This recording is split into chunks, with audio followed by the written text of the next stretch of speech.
Bonjour à tous, merci de votre fidélité. Je suis très heureux de vous retrouver pour ce nouveau numéro de School TV, le mag sur School TV. 30 minutes concernant la scolarité de vos enfants, à chaque fois des initiatives, qu'elles soient locales ou nationales, toujours avec Alix Nguyen. Salut Alix. Salut Patrice. Le sommaire de cette nouvelle émission, sans plus tarder, le Salon des maires, eh bien, ça approche. C'est déjà la semaine prochaine, 3 jours dans la capitale, avec bon nombre de maires, forcément, bon nombre d'élus. Une première, le lancement du Salon des sports avec un hall dédié, ce n'est pas une blague, événement à quelques mois des Jeux Olympiques, forcément tous à Paris. La porte de Versailles en véritable ébullition. Quelles sont les nouveautés de ce rendez-vous incontournable pour les maires et les collectivités? Un salon placé, vous allez voir, sur le signe de l'inclusion, mais aussi de la planification écologique. Et puis Alix, tu nous parles d'un mini-maire dans la Loire. Mini-maire dans la Loire. Ce sera dans la loupe dans un instant.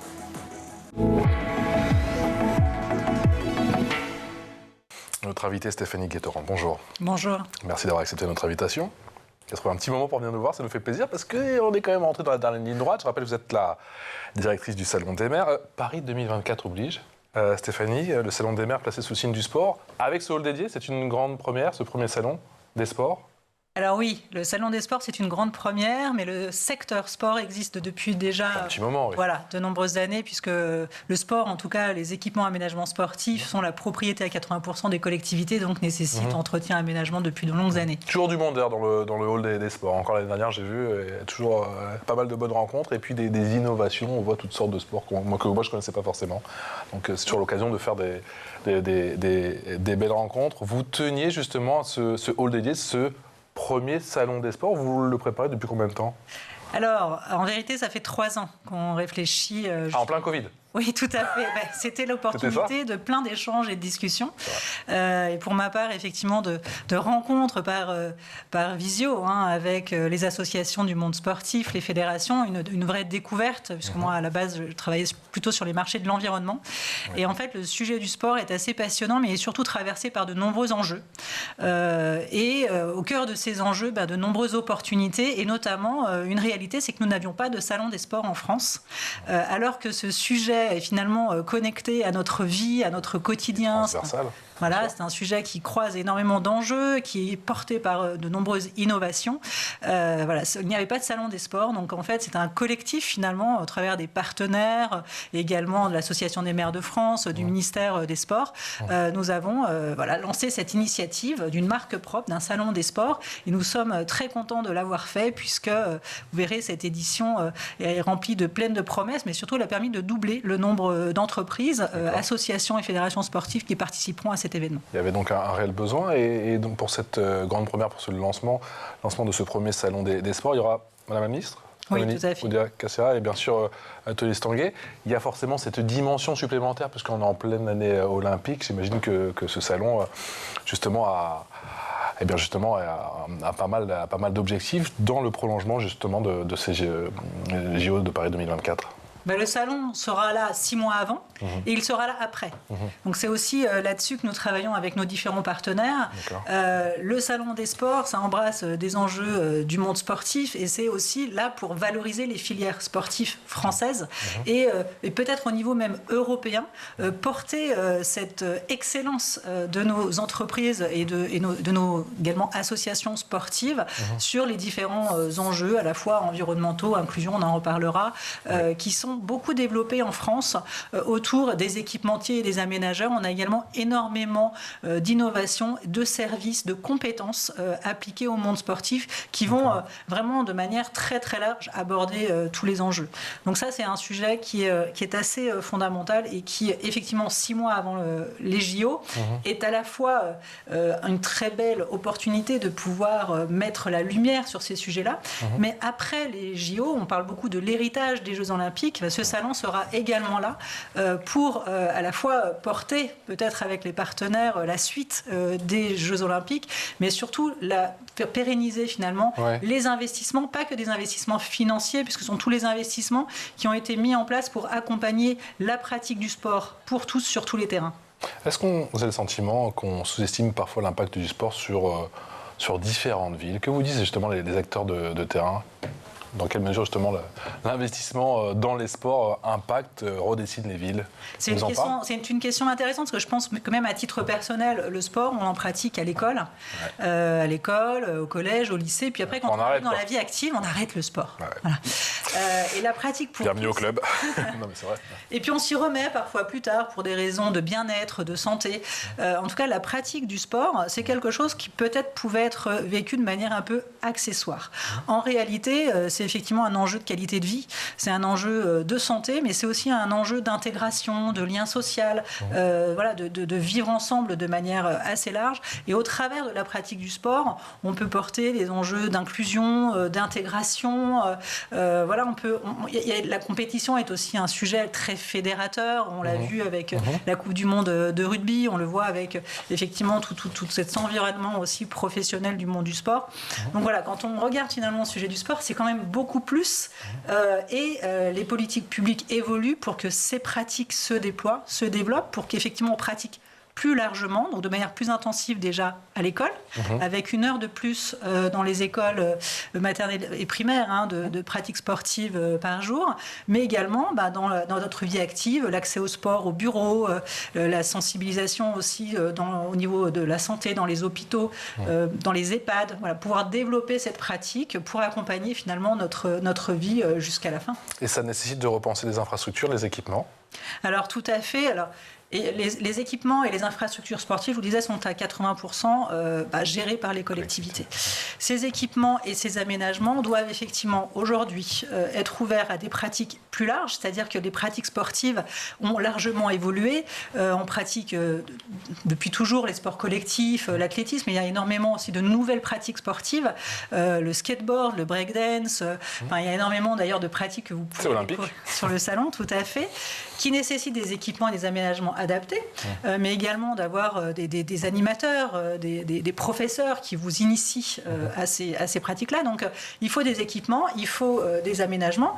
Il faut également des compétences pour accompagner et tout ça aussi pour tous. Quand on dit pour tous, c'est évidemment, on n'est pas tous des professionnels du sport.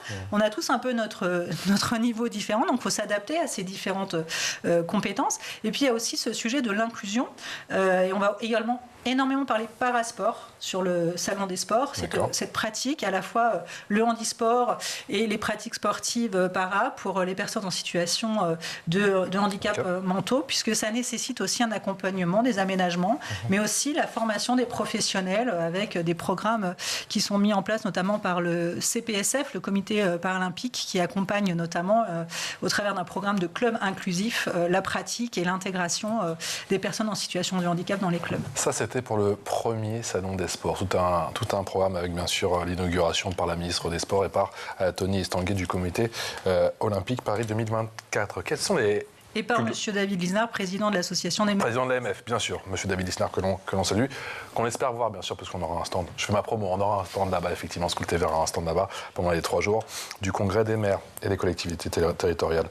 Quelles sont les thématiques qui se dégagent pour cette année 2023, pour ce salon des maires? On sait que chaque année, il y a des nouveautés. Chaque année, il y a des thématiques que vous poussez. Concrètement, cette année, c'est l'inclusion. Vous avez commencé à en parler. Et la planification écologique? L'adaptation des territoires.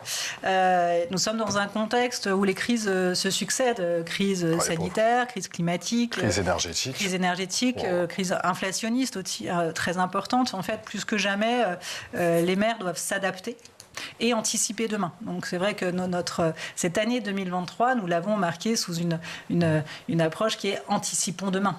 Et pour anticiper demain, il faut effectivement aborder à la fois les contextes dans lesquels nous nous situons, mais également porter des projets à un horizon court, moyen, long terme, qui nécessitent effectivement d'aborder les choses peut-être un peu différemment de la façon dont on le faisait hier, en travaillant de manière très collective, donc avec bien sûr les collectivités, mais également les acteurs institutionnels, les acteurs du secteur privé, le monde associatif, pour faire à la fois un état des lieux et mettre en place des cahiers des charges qui seront au bénéfice, en tout cas plus moyen et long terme, des collectivités au regard de ces enjeux. Quelle place pour les mobilités actives? Alors, les mobilités actives, c'est très intéressant d'ailleurs de vous aborder ce sujet, très lié au sport également, puisque la mobilité active, pour nous, elle est un peu en lien entre le sport et la mobilité. Donc, c'est un sujet qui s'est fortement déployé, déjà au travers des nécessaires aménagements des infrastructures pour partager la voirie, qui est un gros sujet, alors, évidemment pour les collectivités, mais aussi les départements, les régions. C'est-à-dire que ces aménagements d'infrastructures, c'est un sujet qui finalement adresse assez large nos responsables publics. Avec évidemment cette mobilité active qui est la façon dont nous allons nous déplacer, mais également la façon dont nous allons déplacer nos marchandises. Donc sur le Salon des maires, la mobilité active, c'est le déplacement des personnes, mais également sur des enjeux plus logistiques, des solutions qui réduisent aussi l'impact du dernier kilomètre dans les collectivités. Alix. Et quelles sont les principales évolutions ou tendances que vous avez pu observer au fil des dernières éditions ? Alors là, c'est vrai que ce mandat est tout à fait particulier. C'est-à-dire que la transition écologique a traversé et traverse ce mandat de manière très importante, avec de vraies attentes de solutions pour aborder la transition écologique. Vous parliez de planification. Je veux dire, la mise en œuvre doit passer par effectivement la mise en place de solutions en vue de réduire notre impact et l'impact de l'ensemble des activités de la collectivité sur le climat. Ça, c'est quelque chose qui est très fort, qui s'est déployé en 3 éditions de manière vraiment importante. Quand on l'abordait à peine, il y a peut-être 4-5 éditions, quoi. Oui, à peine. Ouais. À peine, voire effectivement pas du tout. Aujourd'hui, c'est vraiment un sujet, encore une fois, alors déjà qui est très présent dans les cahiers des charges, c'est-à-dire que les critères sont là, donc ça nécessite d'avoir des solutions adaptées. Ensuite, quand on aborde ces enjeux-là, quand on a une métropole ou une collectivité de moins de 2500 habitants, on n'a pas les mêmes sujets, on n'a pas les mêmes besoins. Le rôle du Salon des maires, c'est aussi de proposer ce panel de solutions qui sont adaptées à cette diversité territoriale. C'est vraiment la responsabilité du salon que d'avoir cette offre-là, qui fait qu'effectivement, c'est un salon qui est visité à la fois par des maires de petites villes et par des maires de grandes villes, et que chacun va trouver la solution adaptée à ses besoins. Je dirais que la vraie évolution est celle-ci. Et l'inclusion, vous en parliez, je dirais que c'est vraiment le deuxième grand sujet que l'on voit de plus en plus se développer. C'est-à-dire que les enjeux environnementaux ne peuvent pas être opposés aux enjeux sociétaux. Et nos maires ont vraiment à cœur d'adresser ces deux sujets. C'est vraiment les deux sur lesquels on a de fortes attentes. Et dans les enquêtes, notamment, que l'on adresse à nos visiteurs, des demandes qui sont renouvelées et de manière plus intense chaque année.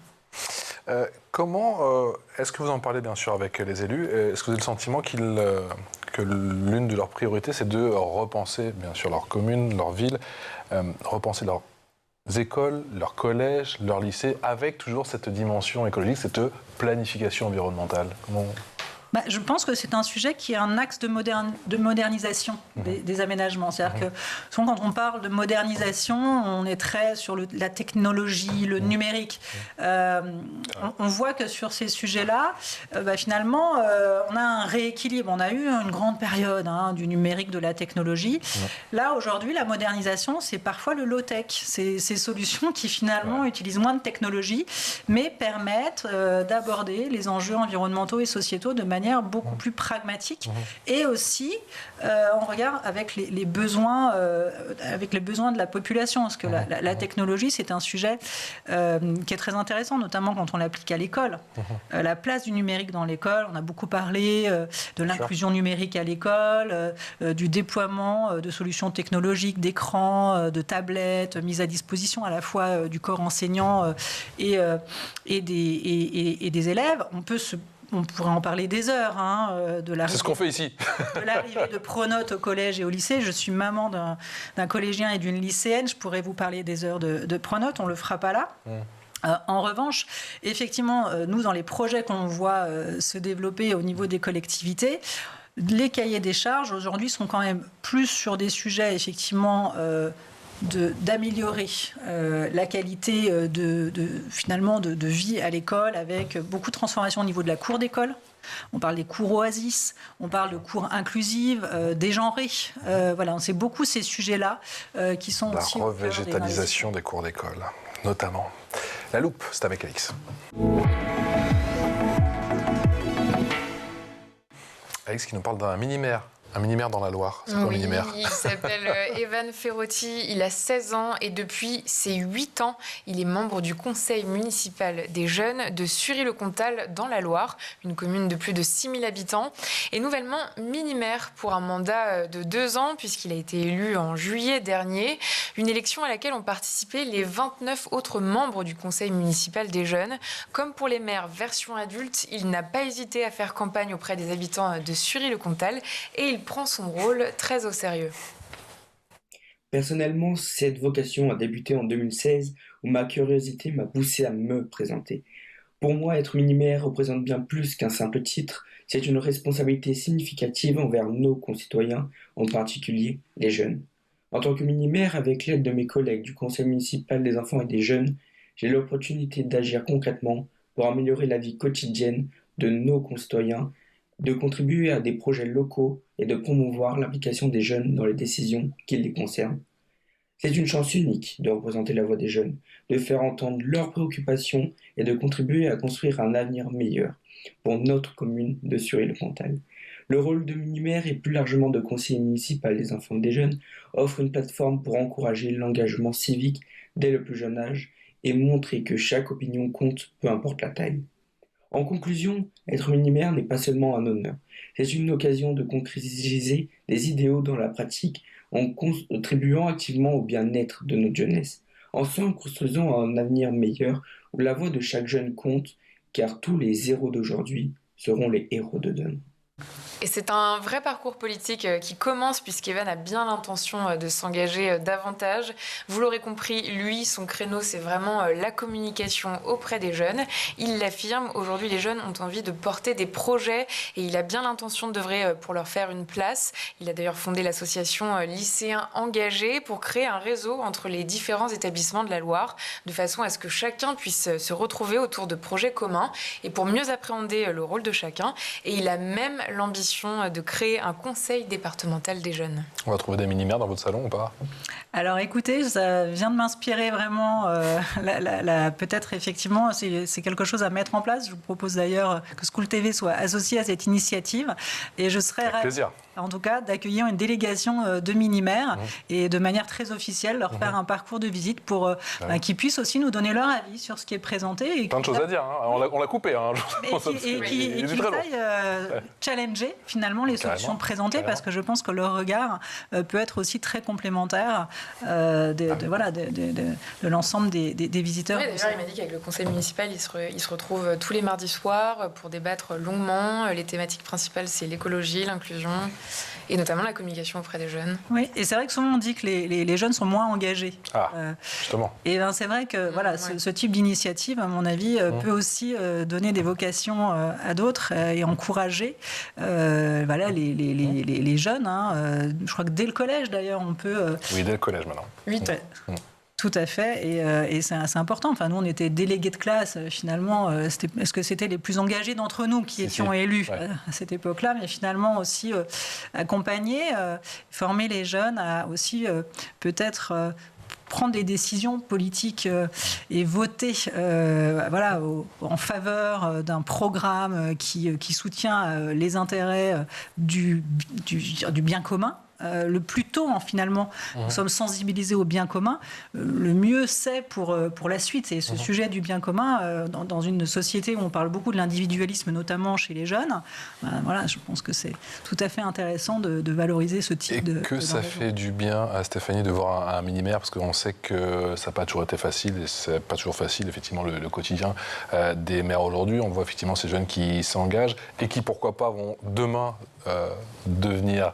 maire, c'est l'un des plus beaux métiers du monde, comme celui de professeur. On en parle tous les jours, effectivement, ici sur School TV. Mais c'est vrai que ce sont deux métiers ô combien nobles qui ont en ce moment un quotidien parfois un peu délicat. Si vous deviez choisir un adjectif pour me dire dans quel état d'esprit sont les maires aujourd'hui. L'année dernière, au congrès des maires, je sentais que c'était compliqué. Cette année, j'ai l'impression qu'ils sont résilients.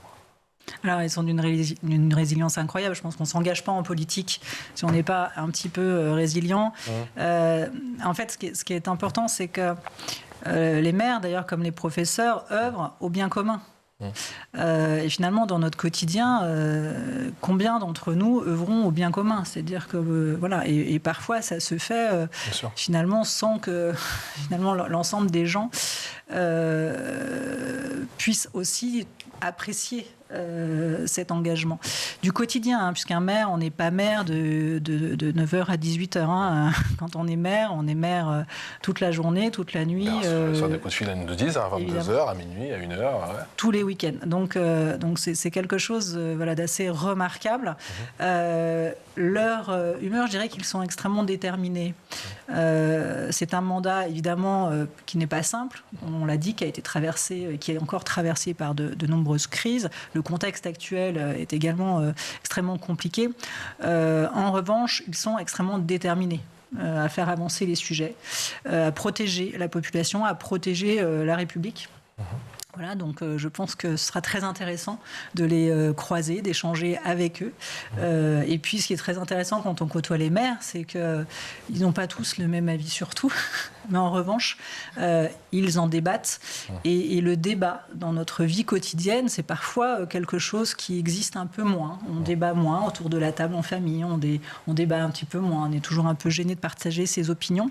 Voilà, donc partager finalement le quotidien aux 3 jours avec finalement ce débat public porté par les collectivités, mais également les entreprises et le monde associatif. C'est une opportunité incroyable qu'offre le Salon des maires et le Congrès des maires. Salon des maires, Congrès des maires, pendant 3 jours, effectivement, du côté de la porte de Versailles à Paris, après les confinements. Alors, avec un petit peu de recul, vous avez l'impression que ce format salon a retrouvé ses lettres de noblesse? Bon, alors moi, je n'étais pas trop inquiète. Hein. Je ne pensais pas qu'on allait perdre ça, parce que finalement, la rencontre, l'échange en face à face, c'est quand même... ça n'a pas de prix, quoi. Ouais, bien sûr. Notre humanité le demande, le réclame, l'entretien.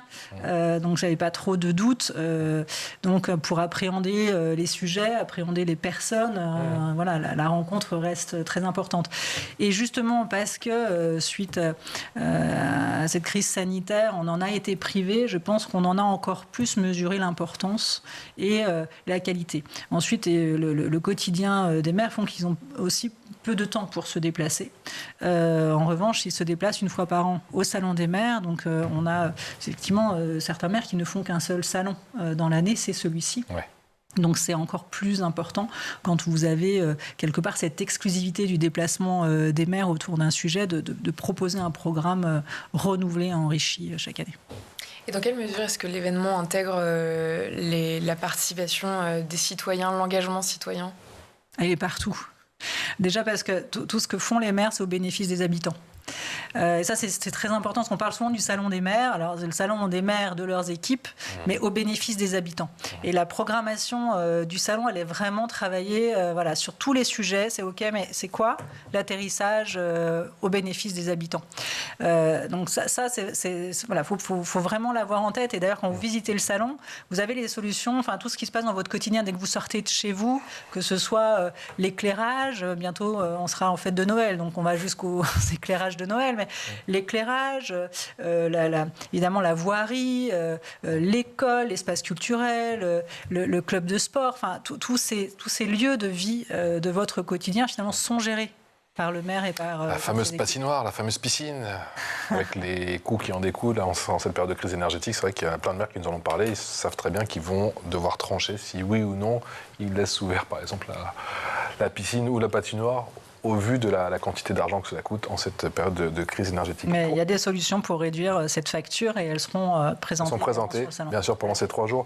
Pourquoi avoir souhaité une présence accrue des délégations européennes et internationales ? Alors, le Salon des maires en France, c'est finalement un format inédit en Europe ou dans le monde. Il n'y a pas, en fait, d'événement équivalent. En tout cas, par la représentativité des solutions rassemblées.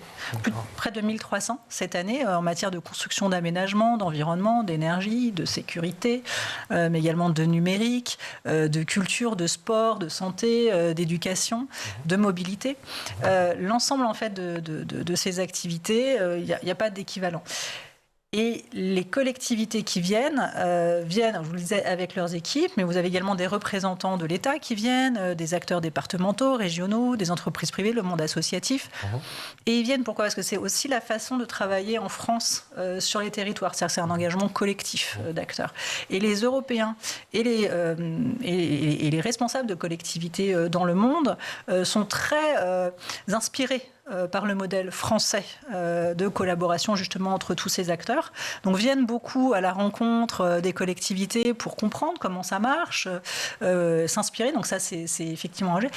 Et puis peut-être découvrir aussi ces solutions que l'on rassemble cet événement, parce que finalement, c'est l'opportunité pour eux de repartir avec des solutions chez eux qu'ils auront découvert à l'occasion de cet événement.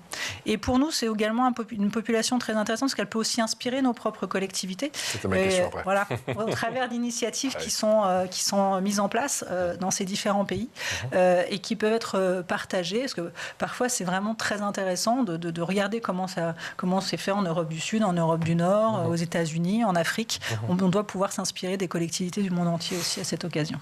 Quand on prépare un aussi gros événement, concrètement, ça prend combien de temps ? Est-ce que vous êtes déjà sur l'édition 2024 ou on prend, comme diraient les autres, match après match ?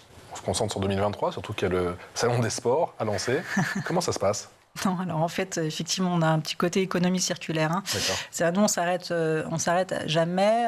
Pour même vous partager les coulisses ce matin, nous avons choisi l'affiche du Salon des maires 2024 et l'affiche du Salon des sports 2024 également. Donc, ça veut dire quoi ? Ça veut dire que ça fait déjà plus d'un mois que l'on réfléchit à ce que seront d'ailleurs les éditions du Salon des maires, du Salon des maires et des sports en 2024. Donc je dirais qu'on démarre en septembre à peu près.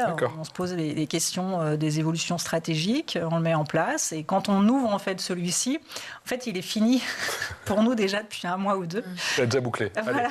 C'est-à-dire que vous pouvez déjà nous parler des thématiques à venir pour la saison prochaine, par exemple ? Il y aura une thématique forte ? Alors oui, on vous les dévoilera peut-être un peu plus tard, mais je dirais que là, on va commencer à s'approcher de la fin de mandat. Et en tout cas, il y a toujours cette volonté de présenter une boîte à outils, un salon utile pour accompagner les maires. Les maires, ils vont devant. Ils regardent devant. Donc là, ils regardent la fin de mandat, ils regardent le mandat suivant. Donc le salon va proposer de continuer cette avancée dans ce mandat-là, mais on va commencer à aborder le mandat suivant au travers de cette prochaine édition. Et sur le Salon des sports, on sera post-JO 2024. Et ce sera effectivement le moment de prendre son élan pour aller vers cette ambition de porter les filières sportives au niveau européen. On a hâte. Un grand merci en tout cas, Stéphanie Guettan, d'être venue nous voir aujourd'hui sur le plateau de Scoop TV. On rappelle que c'est la semaine prochaine, durant 3 jours, de mardi à jeudi, le Salon des maires et des collectivités territoriales pour cette nouvelle édition et cette grande première pour ce, bien sûr, Salon des sports. Il n'y a plus qu'à s'y mettre maintenant. Un grand merci à vous et merci à Alix. On se retrouve demain pour de nouvelles aventures. À demain. Ciao, à demain.